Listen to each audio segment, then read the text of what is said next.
I will show you the first illustrated song here. The first illustrated song of the evening. I draw these things. They're sort of like comic books, but we jokingly refer to them as low-budget films. And some of these so-called low-budget films are what I like to call low-budget documentaries.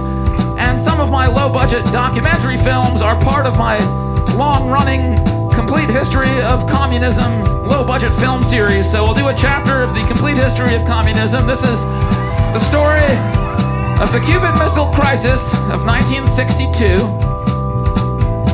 The Cuban Missile Crisis of 1962 was when Kennedy faced off with Premier Khrushchev of the Soviet Union.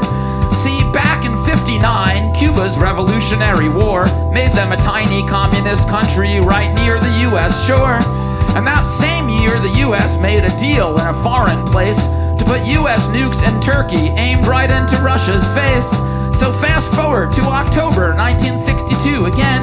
Soviet nukes are found in Cuba, like ours in Turkey, right near them. The chiefs of staff told JFK this is a good occasion to get rid of Cuba's new government with a big U.S. invasion. But Kennedy said no, because those nukes were awfully frightening.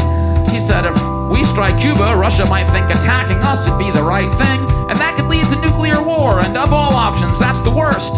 So Kennedy said, before invading, let's try my new plan first. So one night on TV, he announced the plan he'd made. We would stop Soviet shipments to Cuba with a U.S. boat blockade. But when Khrushchev got that message, he said, you're risking war. You can't just stop our boats. This blockade we will ignore. And when the U.S. got that message the night of October 23, defense went up to DEFCON 2, the highest nuke alert in history. It meant the U.S. was just one step from launching nuclear weapons. And as the blockade began stopping boats, no one knew what would happen. Just then, a Soviet agent named Fomin in the States had an idea. He said, hey, let's trade before this escalates. Fomin said if the U.S. promised to leave Cuba alone, maybe the Soviets could promise to take those defensive missiles home.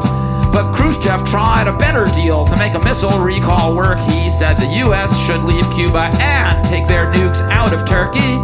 So Kennedy agreed to never invade Cuba, and he also secretly agreed to take those nukes off Turkish land.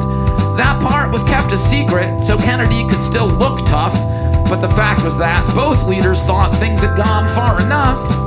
Kennedy was killed in '63, Khrushchev lost power in '64, and that's the closest the world has ever come yet to a nuclear war.